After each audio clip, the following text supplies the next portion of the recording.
Karibu mpendwa msikilizaji na mfuatiliaji wa St. Gaspar Media katika kipindi cha tafakari ya Injili ya siku.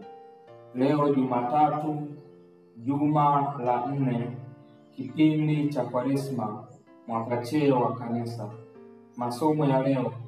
Somo la kwanza linatoka katika kitabu cha Nabii Isaya, sura ya 65, aya ya 17 mpaka 21.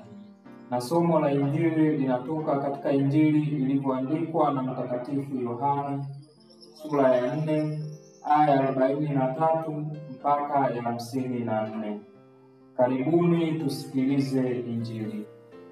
Somo la Injili ilivyoandikwa na Yohane. Baada ya siku 2 hizo, Yesu aliondoka huko, akaenda Galilaya, kwa maana Yesu mwenyewe alishuhudia ya kwamba nabii hapati heshima katika nchi yake mwenyewe. Basi alipofika Galilaya, Wagalilaya walimpokea, kwa kuwa wameyaona mambo yote aliyoyatenda huko Yerusalemu wakati wa sikukuu, maana hao nao waliendea sikukuu. Basi alifika tena Kana ya Galilaya, hapo alipoyafanya yale maji kuwa divai. Na palikuwa na diwani mmoja ambaye mwanawe hawezi huko Kapernaumu. Huyo aliposikia ya kwamba Yesu amekuja kutoka Uyahudi mpaka Galilaya, alimwendea akamsihi ashuke na kumponya mwanawe, kwa maana alikuwa kufani. Basi Yesu akamwambia, msipoona ishara na maajabu hamtaamini kabisa. Yule diwani akamwambia, Bwana, ushuke asija kufa mtoto wangu. Yesu akamwambia, enenda, mwanao yu hai. Mtu yule akalisadiki lile neno aliloambiwa na Yesu, naye akashika njia. Hata alipokuwa akishuka, watumwa wake walimlaki wakisema ya kwamba mtoto wake yu hai. Basi akawauliza habari ya saa alipoanza kuwa hajamu. Nao wakamwambia, jana saa 7, homa ilimwacha. Basi babaye akafahamu ya kuwa ni saa ile ile alipoambiwa na Yesu, mwanao yu hai. Akaamini yeye na wote wa nyumbani mwake. Hiyo ni ishara ya pili aliyoifanya Yesu alipokuwa ametoka Uyahudi kufika Galilaya. Neno la Bwana. Sifa kwako Kristo. Karibuni ndugu zangu wapendwa katika Kristo, tutafakari kwa pamoja sehemu ya maandiko matakatifu tuliyoyasikia muda sio mrefu. Tuongozwe na ujumbe wa tafakari yetu unaosema, wema au ukarimu hugeuza mtazamo hasi wa zamani na kuwa chanya. Tuanze tafakari yetu kwa kujikumbusha maana ya sehemu zifuatazo ambazo tumezisikia katika somo la Injili, tukimrejelea Yesu Kristo. Kwanza, Galilaya. Galilaya ni sehemu ambayo Kristo alikulia na kuishi kwa muda mrefu, ila hakufanya miujiza mingi hapa kadiri ya maandiko matakatifu yanavyotuonyesha katika sehemu mbalimbali. Huenda kwa sababu hakuaminika, kwani watu walimjua vizuri na familia yake kutokana na uduni wa maisha na mambo mengine, kwani baba mlishi Mtakatifu Yosefu alikuwa seremala. Uduni mara nyingine hufanya kutokupokeleka, kwani msemo wa nabii hapati heshima isipokuwa katika nchi yake mwenyewe ulijidhihirisha wazi. Hivyo tunaambiwa alifanya miujiza michache tu.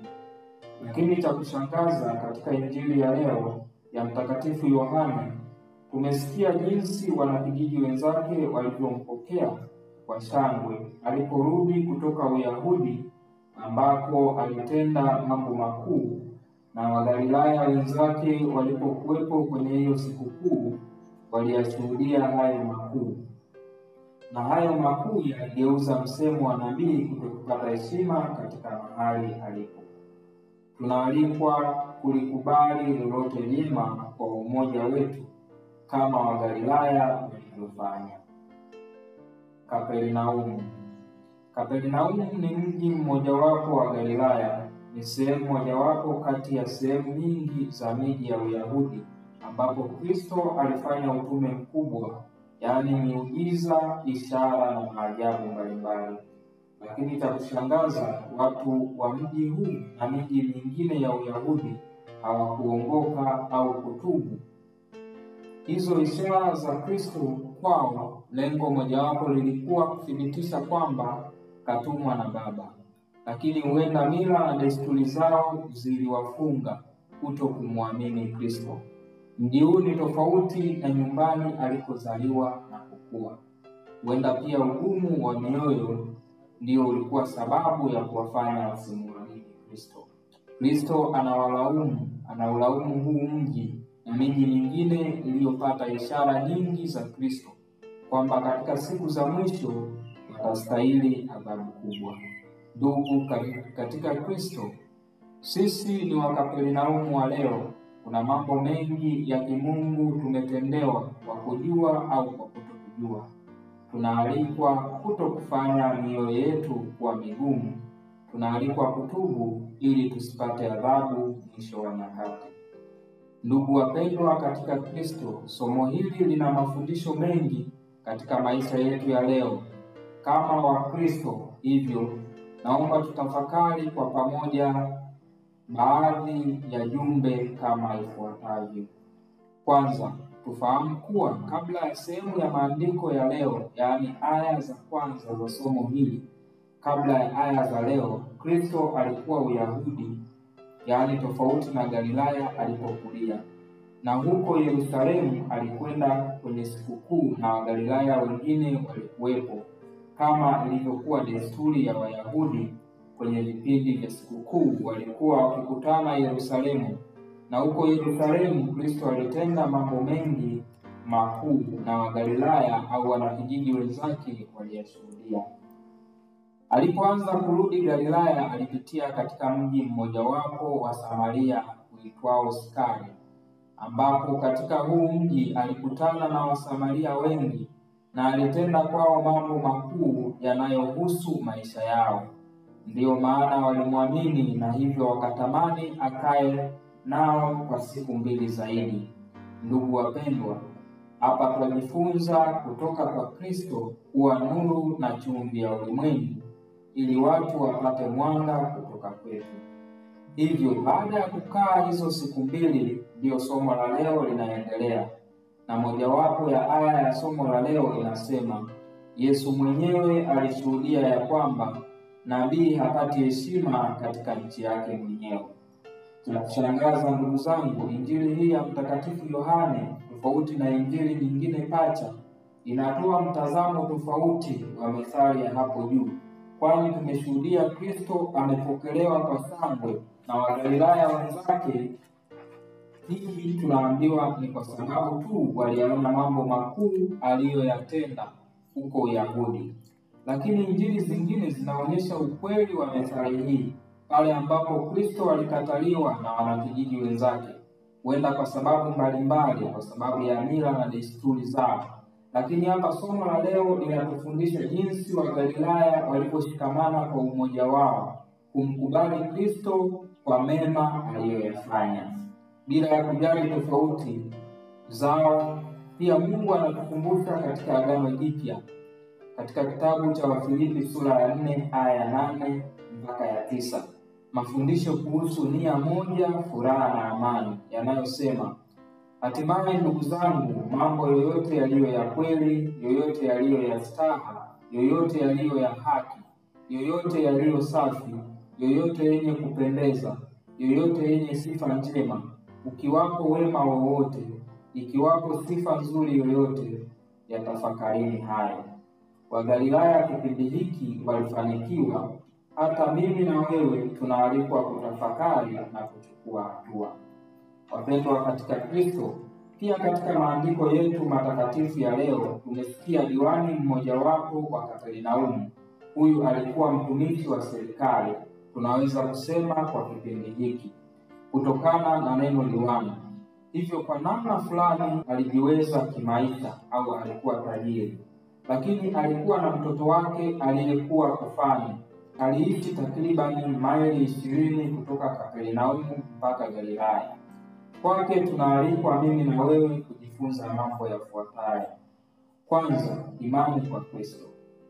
Licha ya utajiri, huenda fedha au mali alizokuwa nazo zingegeuza imani kwa Kristo kama ilivyo kwetu sisi wanadamu, lakini kwake hapana, kwani baada ya kusikia Kristo amerudi Galilaya kutoka Yerusalemu, ambapo alifanya mambo mengi na makuu, na kwa kuwa mtoto wake alikuwa anaumwa, anafunga safari kwa mguu maili 20 kumwendea Kristo ili amponye mwanaye, na imani yake ilichagizwa na kusikia makuu Kristo aliyotenda Yerusalemu. Kipindi cha sikukuu. Ndiyo maana Kristo anasema katika aya 48 sura ya 4, anasema, msipoona ishara na maajabu hamtaamini kabisa.